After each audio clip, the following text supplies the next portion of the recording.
Yes, people, you know the face, you know the name. Aaron here, back again with another video. Shout out to everybody tuning in, always showing love and support. Let me turn this mic so you can't see the. Yes, shout out to everyone showing love and support, man. I appreciate every single one of you. As you can see, this is kind of a makeshift little setup that I've made. You know, I've kind of constructed it together. You get me? But yeah, man, listen, we're here to talk about Champions League action. There's not many important games happening this week, so I thought, let me react to one of them, because you know last time I reacted to like bare of them. But upon reflection, I thought, maybe not the greatest idea. So let me just react to some of the most important games that I can manage to watch. Obviously, tonight we're going to talk about Arsenal PSG.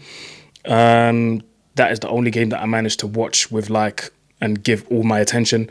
And tomorrow we'll be reviewing other games, mainly the Aston Villa Bayern Munich game. So yeah, man, shout out to everybody tuning in. But listen, the Gunners win 2-0 against PSG. That was a very good display. That was a very professional performance once again by Arsenal.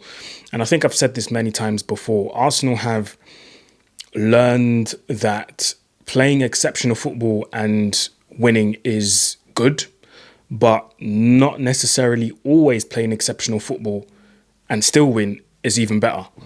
And I think they've managed to show that in the past few games. And I know as rival fans, sometimes we troll them and we say, oh, you look like prime Stoke City with Tony Pulis at the reins. And we troll them, you know, for fun.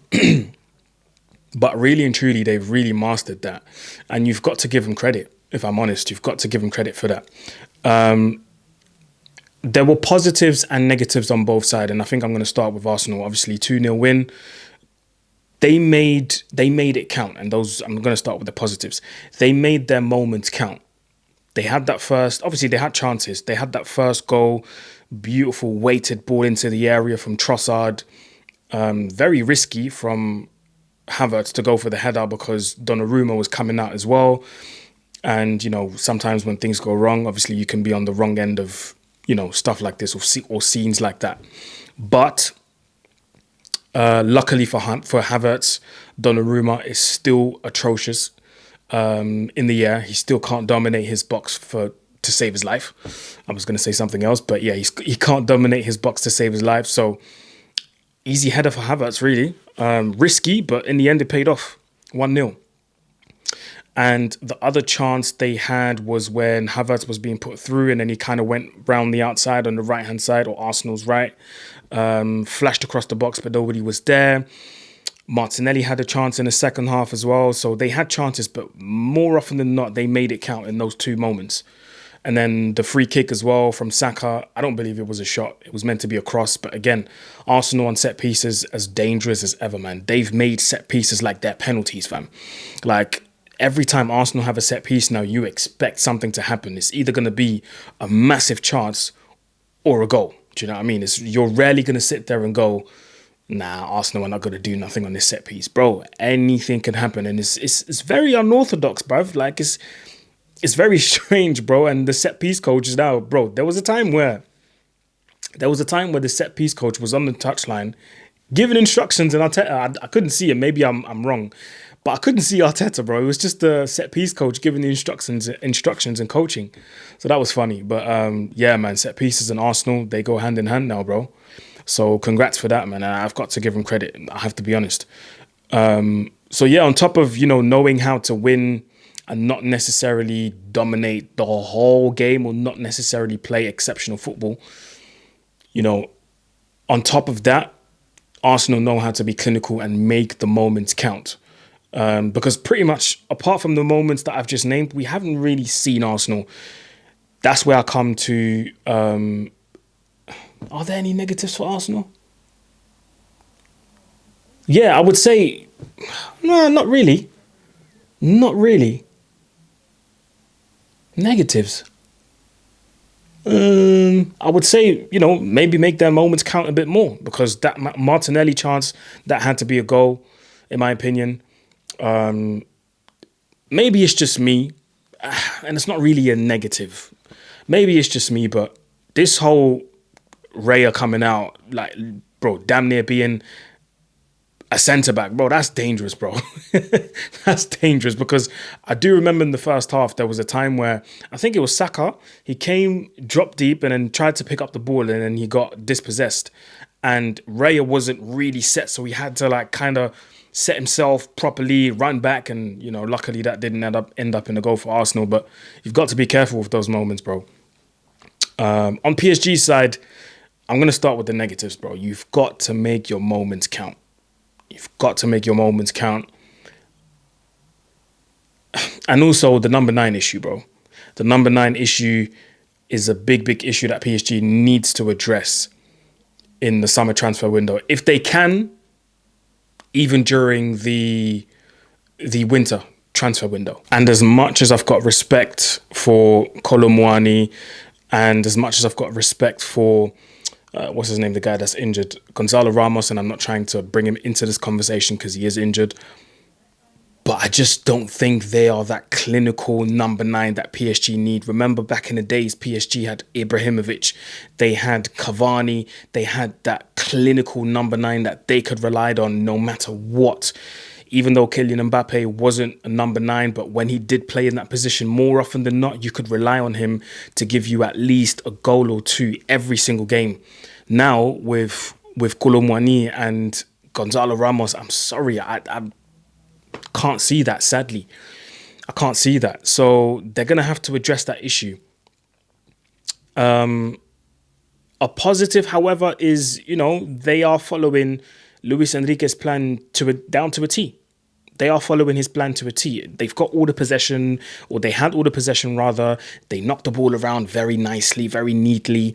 The passes between the lines were really good. Another negative point, by the way, was probably the physicality as well. I think that was a bit too much for them in midfield. That's why João Neves, Vitinha, and Zaire Emery were drowning in that midfield physically. Technically, they were probably the best players on the pitch, in my opinion. And we'll get to João Neves in a second because I absolutely loved some of the stuff that he done. But, I think they had all the possession. It was nice. It was beautiful. It was cool. It was cute. But they didn't do anything with it. Do you know what I mean? They didn't create much. And the few times they had chances to make it count, they didn't. They had the first chance in the first half. Nuno Mendes had that chance where he takes a shot, wonderful shot, by the way. As it was kind of like swerving like that, I was like, raw, is that going to end in the back of the net? It didn't. I think it hit the post. In the second half, Lee Kang-in had a shot. Again, the trajectory of the ball was really weird, floating in the air, to the point where Raya wasn't really set, so he kind of saved it, but unorthodoxly, so it was a bit weird. And of course, the chance that ended up on the crossbar, the corner comes in, João Neves takes a touch with the outside of his right foot, the ball ends on the crossbar. And again, if you have that clinical number 9 that knows where to be at the right time, if he's there at the back post, that's an easy header, bro. And that's maybe that's 2-1 and you're back in the game. Do you get what I mean? So PSG really need to address that issue. However, I did like some of the individual performances. João Neves. Oh, what a player. What a player, man. Jesus Christ. Like, sometimes in football when there's dangerous situations, yeah, and as a footballer, for those who've played, you'll understand exactly what I mean. In your mind, you're going, let me stay away from that danger zone because I don't want to add to the danger. Do you know what I mean? But bro, there were times where Arsenal were pressing PSG when PSG were trying to play out from the back. And again, as a player, you're like, let me stay away from that zone because I don't want to add to that danger and be the one that gets dispossessed and then Arsenal go on and score.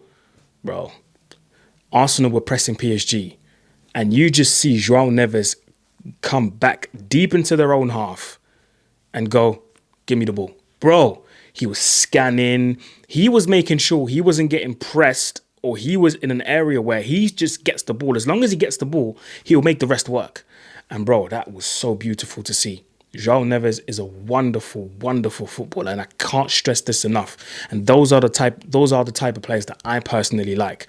Players who are not afraid, players who are not hiding. Yes, he's on the losing side today, but in the long run, he's going to help PSG so much, especially in their build-up and especially in them situations where when you do get pressed, you need that someone, and Vitinha does that as well sometimes, and Zaire Emery sometimes. But more often than not, it's João Neves that does that. Asking for the ball in dangerous zones, but he somehow still makes it work and gets out of those situations. So it's a learning curve for PSG because they're a young team. But at the same time, some of them have played in Champions League games multiple times, so they should have the experience. So really and truly, PSG shouldn't be on the losing side today, even though Arsenal put in a professional performance. It would have helped if Ousmane Dembele was there today, but my man's still getting dropped at 27 years of age for discipline issues. I mean, come on, man. Fair enough, you can have an exchange with your gaffer if you're not agreeing with some of the tactics, and you can have a healthy conversation. But bro, to try and put your manager on blast and trying to have an argument with him when you're questioning some of his tactics, like I said, you can have a conversation, but bro, come on, man. 27 years of age. This is why I say this is my issue, my biggest issue with Dembele. And it seems to be off the pitch as well. Bro, on the pitch, he's 27 but still plays like a 17-year-old. The decision-making isn't the best. And visibly, off the pitch, it's the same story. So, yeah, he would have helped if he was on the pitch today, but shoulda, coulda, woulda, he wasn't there. So that leaves PSG with 3 points only. And it's not going to get any easier.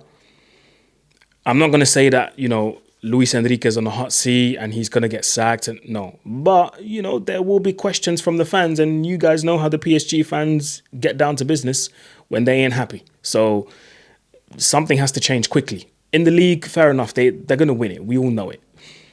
Maybe not, because Marseille's doing a mad thing as well. But in the Champions League, and let me just check what PSG's next game is in the Champs. 1 second, people. So the Champs is back in November and, end of October, and they're playing PSV at home.